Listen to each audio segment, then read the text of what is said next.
최근 톱스타들이 마약을 했다는 소식과 함께 팬들에게 충격을 주고 있죠. 아무것도 부러울 게 없는 그들이 왜 도대체 마약에 손을 대게 되었을까요? 결론부터 말씀드리자면 도파민 체계에 문제가 생겼기 때문입니다. 두 가지 가설을 세워서 한번 자세하게 설명해 볼게요.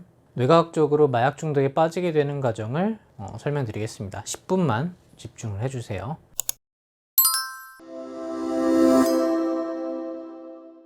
마약에 빠지는 과정을 보기 전에 먼저 스트레스가 도파민 분비에 어떤 영향을 끼치는지 알아야 합니다. 그래야 전체적인 큰 그림을 설명드릴 수 있거든요. 스트레스는 중독과 어떻게 연관성이 있을까요? 약간의 스트레스는 때로 몸에 긍정적인 자극이 되기도 합니다. 뇌 기능을 살려서 집중력을 향상시켜 주기도 하죠. 하지만 스트레스가 길어지거나 불확실성의 내용이 해로운 것이라면 상황이 조금 달라집니다. 여러분들이 즐겁게 느껴지는 스트레스는 모두 일시적인 것에 속합니다. 예를 들어서 죽을지도 모르지만 여러분들이 롤러코스터를 3주가 아닌 딱 3분만 타면서 즐거움을 느끼죠. 그리고 여러분들이 겪는 불확실성이 어느 정도 통제 안에 있다는 확신이 있을 때만 즐겁게 느껴집니다. 예를 들어서 번지점프가 아무리 무서워도 그로 인해서 죽을 위험이 거의 없다는 것을 우리가 인지하고 있어야만 즐겁다는 것이죠. 정리해보면 약간의 스트레스를 주는 자극이 일시적이고 통제 안에 있다는 확신만 있다면 작은 스트레스는 사람을 기분 좋게 만들 수 있다는 말입니다. 사람은 왜 이럴 때 쾌감을 느낄까요? 이때 뇌에서는 어떤 변화가 나타날까요? 이런 일시적인 스트레스는 몸에서 스트레스 호르몬, 당질 코르티코이드를 나오게 만듭니다. 당질 코르티코이드가 너무 오래 지속되지 않는 적절한 수준의 상승은 도파민 방출을 유도합니다. 모두 아시겠지만 우리가 즐거운 이유는 도파민 때문이죠. 이렇게 일시적인 교감신경 그리고 당질 코르티코이드의 활성화는 뇌 혈류를 증가시키기 때문에 집중력도 생기고 정신이 맑아지고 동기가 유발됩니다. 편도체의 일시적인 활성화도 도파민을 방출시키죠. 하지만 지속적으로 스트레스를 받으면 면역력도 저하가 되고 해마의 위축이 나타나기 때문에 도파민이 방출되지 않습니다. 그래서 위에서 스트레스의 두 가지 조건이 필요했던 것입니다. 이렇게 기분이 좋아지는 스트레스를 자극이라고 볼 수 있겠는데요. 여기서 톱스타 연예인들을 두 가지 부류로 나눠서 한번 생각을 해보겠습니다. 첫 번째로는 이런 유명세, 자극을 스트레스라고 느끼지 않고 본인이 잘 즐기는 경우이고, 두 번째로는 이런 스트레스를 잘 견디지 못하는, 잘 참지 못하는 유형입니다. 먼저 첫 번째 유형, 이런 짜릿하고 자극적인 것들을 좋아하는 사람들의 뇌를 한번 말씀을 드릴게요. 첫 번째 유형의 사람들은 비정상적인 양의 도파민을 방출하거나 도파민 신호에 잘 반응하지 않는 수용체를 갖고 있을 수 있습니다. 도파민 신호에 잘 반응하지 않는 수용체가 뭔지 잘 모르실 수 있는데요. 도파민은 원래 수용체라는 곳에 부착을 해서 작용이 시작됩니다. 근데 도파민 신호 자체를 잘 반응하지 않는 수용체 같은 경우에 결합을 좀 잘 못하거나 결합을 해도 도파민에 대한 반응이 잘 나타나지 않는 경우를 이야기합니다. 그렇게 되면 더 많은 양의 도파민이 필요하겠죠. 이런 경우가 아니라면 정상적으로 도파민이 방출은 되는데 도파민이 방출된 경험이 끝나게 되면 도파민이 기준치 이하로 너무 떨어질 수 있습니다. 유쾌한 감정 뒤에 경험이 끝나면 오히려 불쾌해지거나 허망감이 들게 되는 경우가 되는 거죠. 이런 상태를 해결하기 위해서는 도대체 어떻게 해야 될까요? 조금 더 위험하고 스릴이 있는 무언가를 찾아야 합니다. 처음에 도달했던 도파민의 수준을 찾기 위해서 조금 더 다른 자극들을 계속하게 찾게 되고 집착하게 되는 거죠. 뇌에서 도파민을 더 만들어낼 수 있는 것들에 점점 중독되는 겁니다. 중독을 일으킬 수 있는 것들은 다양합니다. 도박, 쇼핑, 술, 담배, 마약 여러 가지가 있죠. 이런 중독성 물질은 전형적으로 내성이나 습관성을 초래하는 특성을 갖고 있습니다. 그러니까 예전과 같은 도파민의 양을 분비하기 위해서 더 많은 자극을 필요로 하는 것이죠. 자, 그럼 톱스타들의 삶은 어떨까요? 더 이상 부러울 게 없겠죠. 많은 부와 명예, 그리고 본인이 얻을 수 있는 것들은 대부분 다 얻은 상태일 겁니다. 그러면 말 그대로 짜릿한 자극에 이미 적응이 다 된 상태라는 것이기 때문에 쉽게 만족하거나 좋지가 않겠죠. 예전에는 꼭 가고 싶었던 곳, 그리고 꼭 사고 싶었던 물건, 이런 것들을 얻어도 더 이상 감흥이 없어집니다. 도파민의 분비가 예전만큼 되지 않는 거죠. 그러면 이 사람은 어떻게 될까요? 같은 양의 도파민 분비를 위해서 더 자극적이고 스릴 있는 것은 없을까 찾게 됩니다.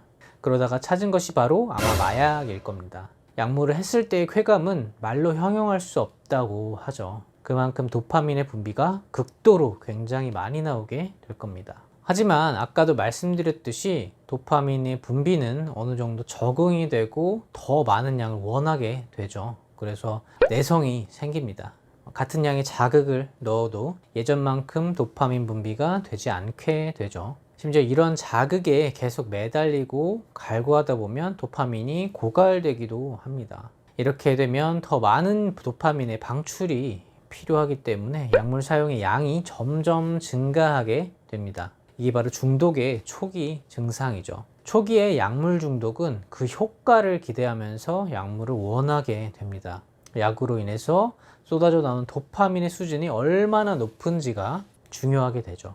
약물이라는 보상을 받는 게 동기가 되는 겁니다. 하지만 점차 약물을 계속하는 전환점에 도달하면 중독은 약물이 없는 상태에서 도파민이 얼마나 낮아지는지가 문제가 됩니다.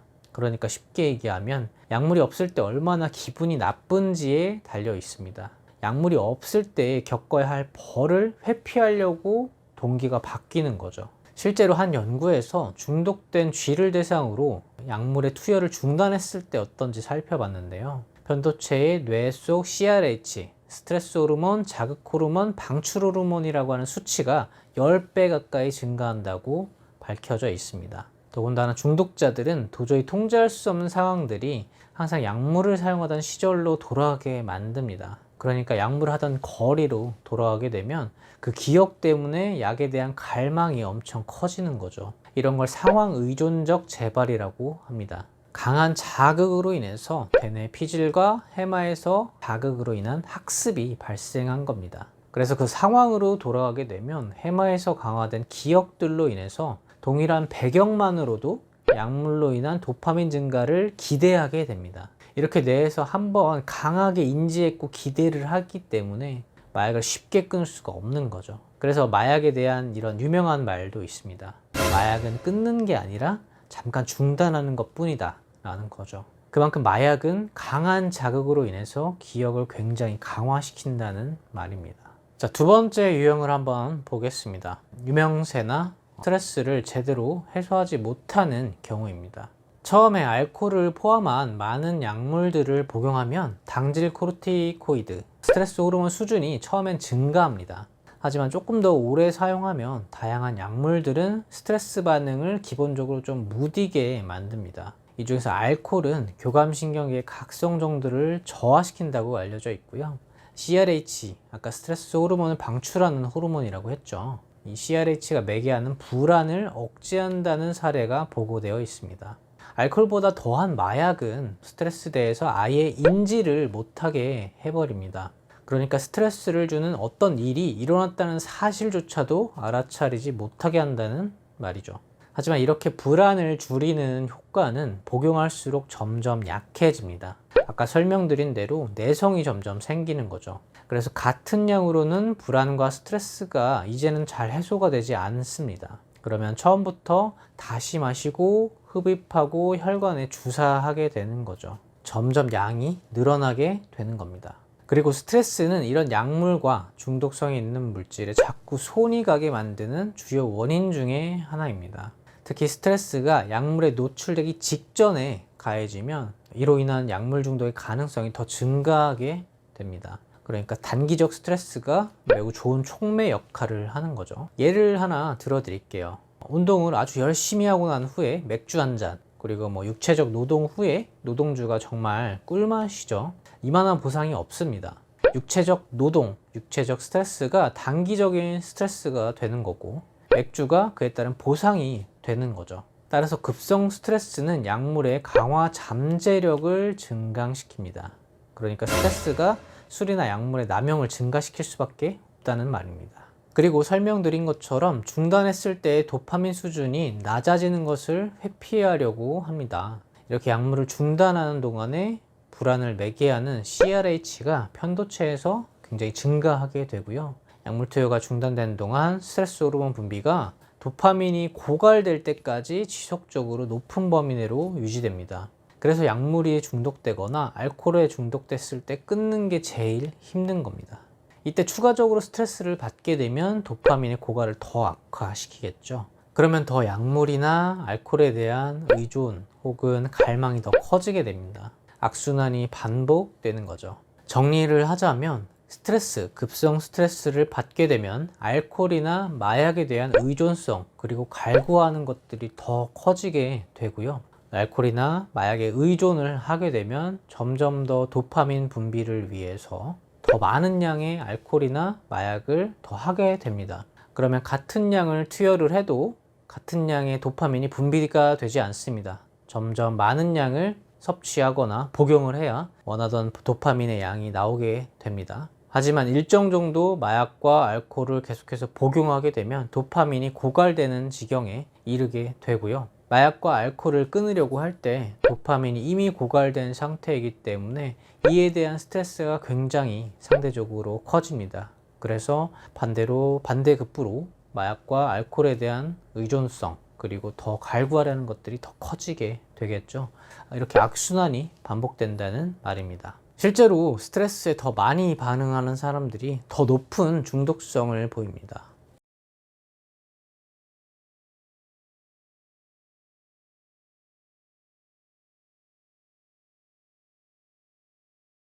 이번 영상에서는 톱스타들, 연예인들이 마약에 손을 대는 뇌과학적인 이유에 대해서 한번 알아봤습니다. 아마 톱스타가 아니더라도 이걸 보시는 많은 분들은 무언가에 중독되어 있을 겁니다. 본인이 스트레스를 받을 때 가장 먼저 생각나는 것, 그리고 제일 먼저 하는 행위를 보면 바로 알 수 있을 텐데요. 누군가는 핸드폰을 보는 행위일 것이고, 누군가는 담배 혹은 술 마시는 것일 수도 있겠죠. 어떻게 보자면 그만큼 이 시대를 살아가는 분들에게는 모두 스트레스가 꽤나 크게 있다는 말이기도 합니다. 스트레스의 시대를 살아가는 많은 분들이 중독을 이겨내고 소소한 기쁨을 꼭 찾으셨으면 좋겠습니다. 끝까지 시청해 주셔서 감사합니다.